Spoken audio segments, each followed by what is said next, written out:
Hey guys, welcome back to UniXDBS, and it has been a little bit. Honestly, it has been one heck of a week. I had like a 7-day work week followed by like barely any recoup time. I had like a day off and I was right back in, so your boy has been a little tired. And I've been trying not to burn out, so I just decided that rest was probably better than over-stress. So what I'm trying to say is I'm sorry about the 6-day break. But yeah, we are here today for another installment of One Piece spoilers. And it's kind of weird because One Piece started off by giving a card a day, you know, and they were both starter deck related, and both from Kaido and Luffy. And then they did a stream where every single card from Kaido and Luffy, their starter decks, was spoiled, and that was Heat. But then they started going back to single cards per day, sometimes even double posting. And I guess that was cool until like the order just felt like really weird, you know? Like they released a whole bunch of green cards and I was like, okay, so they're doing the Supernova deck. And then they did a bunch of just blue cards and I was like, okay, so I guess we're in Warlords now. And then I was like, hey, maybe they'll alternate. Nope, we're getting spoilers for the first set, Romance Dawn. So I don't really know the order anymore. So instead of waiting for a certain amount to build up, I think I'm just gonna go for it. So today we're gonna talk about the current spoiler cards for the Supernova decks as well as the Warlord decks. And I guess the next time you see me talk about One Piece, I'll go into the Romance Dawn spoilers so far, and then we'll just keep going every time, you know, we get about 6 or so new cards just to put another video up for the channel. So if this is your first time being here at UniverseX, I suggest you go down, press that notification button, like the video so it trends, subscribe, you know, so you're tuned into UniverseX, and the comment letting me know what you guys think about these cards. Ya dig? And the last thing I wanted to say before we get further into the video and I should start breaking down these cards and talking about them in my, at least, terms of, you know, meta relevance, or not meta relevance, I guess it's too early for meta, but just, you know, general power levels. I just want to say that if you guys are currently looking for a space to pre-order One Piece, the starter decks, Romance Dawn, or actually even buy things from all sorts of different card games, like the ones we play on this channel, Dragon Ball Super, you know, just Digimon, even games outside of that like Yu-Gi-Oh! You should go down in the description and click my specific link for Pro Play Games. We are definitely trying to get some traction moving. We should have a coupon code eventually, but right now it's just gonna really help if you guys can browse around the site, perhaps take something home, especially One Piece pre-orders, and you know, doing the link in the description that you'll see by looking in that description. Can I say it one more time? Description will really help me out. So yeah. So let's actually jump into the main attraction, which would be these cards. So we got the new template up, and yeah, we're gonna hop into the first card up here. We got Basil Hawkins. He's coming out of the starter deck. Character 5 cost 6k power and slasher. He's a super rookie and he's part of the Hawkins Pirates. And yeah, done once per turn. During your turn, after this character battles an enemy character, activate this character. So when this guy swings on a not leader card, you're going to be able to expend 1 down back to the deck just to actually bloop, bloop, untap him. So that's actually pretty cool. We've already seen kind of the theme of green to be, for the most part, untapping your own cards, while some of the cards even tap your opponent's cards. So we're gonna go to the next one. This one is Heat. 2 cost, 4k special, Kid Pirate Crew. He's just counter plus 10. But the important part about this is that you'll find playing this game, you really don't have a lot of cards that necessarily add on to your combo power, so to speak, your counter power. So it's very important to maintain a healthy ratio of cards that do have counter power. Next one, we got Scratchman-a-Poo, and this guy is a 2 cost, 3k power shooter, Supernova on air pirates, counter plus 2k. That's very strong. And then down next one, when attacking, rest one of your opponent's down.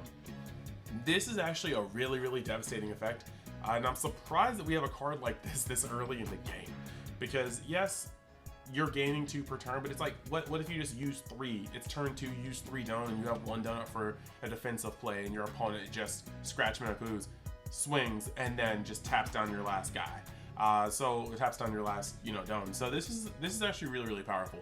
Now, I do want to see kind of the flow of the game a little bit more before I decide whether or not this is like just kind of really busted to be in a starter deck, but this definitely stands out. Anytime I see rest your opponent's resource, it stands out. So yeah, and the last green card we have of this video will be X Drake. This is actually really cool.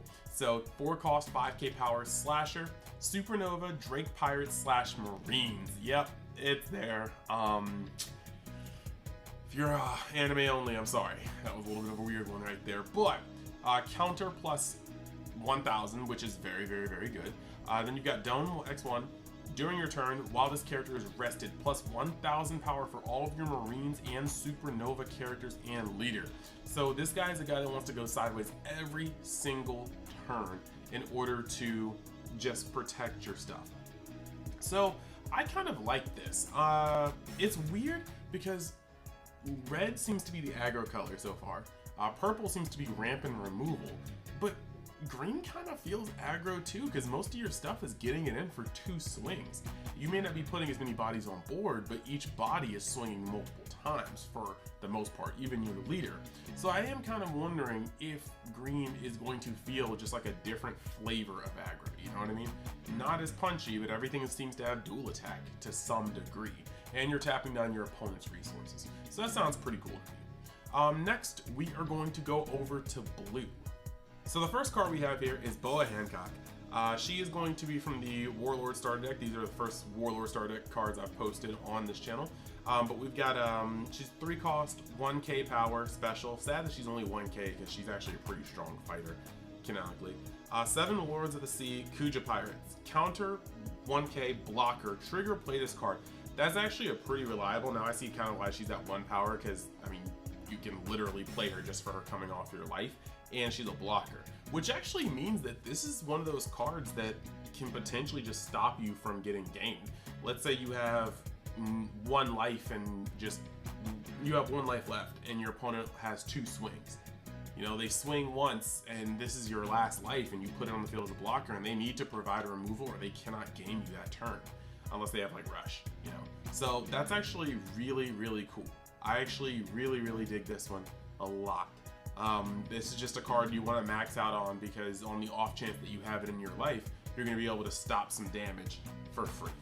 You got Dracula Mihawk, character 4 cost, 5k power, slasher, 7 Warlords of the Sea, counter plus 2k, which is very strong.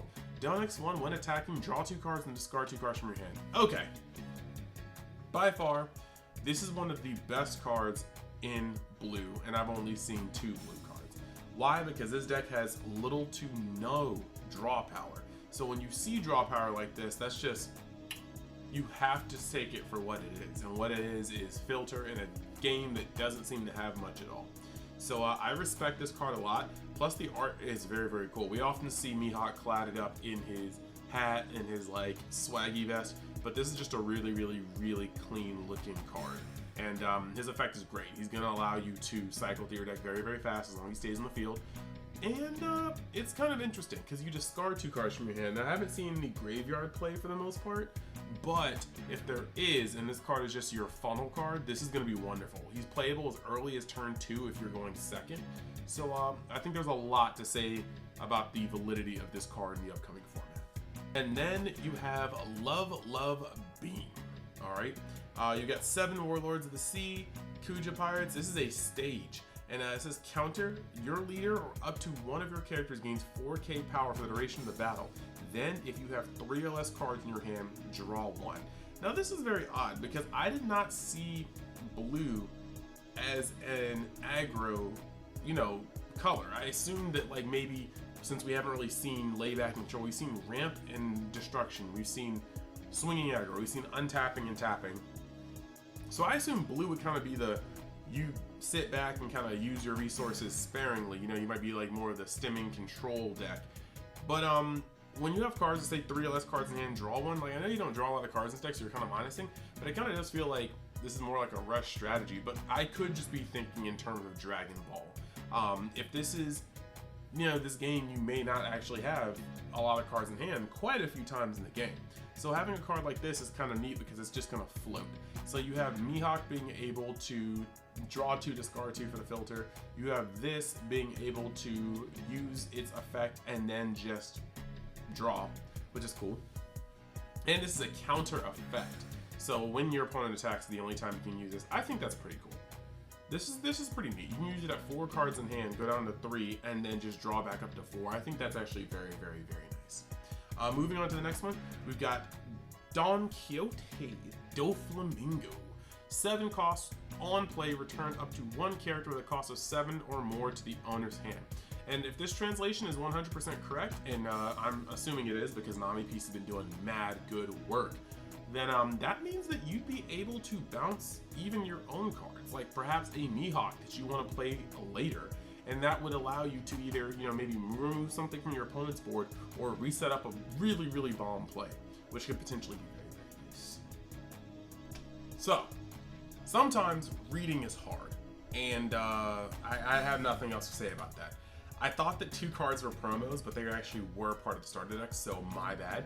What we are looking at is the Crocodile Leader, and the Crocodile Leader starts out with 5 life, 5k power, 7 Warlords of the Sea, and Baroque Pirates. Activate main once per turn, Dome -4, return 1 cost 5 or lower character to its owner's hand. So once again, if you can target your own cards, which I'm fairly certain you can, but don't at me on that. You could either set up for a future play by bouncing one of your cards, or you could bounce one of your opponent's cards as a removal. Sounds very, very, very blue in terms of Bandai with what Blue be doing in Dragon Ball, TBH. And then the last card I wanted to talk about is Crocodile, the character card. Another, 7 Warlords of the Sea, Baroque works, blocker. Don't X1 when blocking, return up to 1 of your opponent's cost 2 or lower characters to the bottom of the deck. That's actually very, very strong because that's removal. It doesn't hit everything, but that's removal. That's hard removal. So I dig that. I dig that. But yeah, that's so far what we've got in both structure decks. I'm going to start just compiling cards from Romance Dawn, and we'll just go through those the next time we are on the video. So by the time you guys are watching this, it'll actually be sometime during Monday if you're watching this the day it gets posted. So just make sure that if you want to talk about, Dragon Ball Super, you want to talk about One Piece, even when you talk about Digimon, the card game, whatever, anime, just come join, because every Monday night we're going live. So unless, plans mad get in the way, but I'm going to try to stick to that schedule.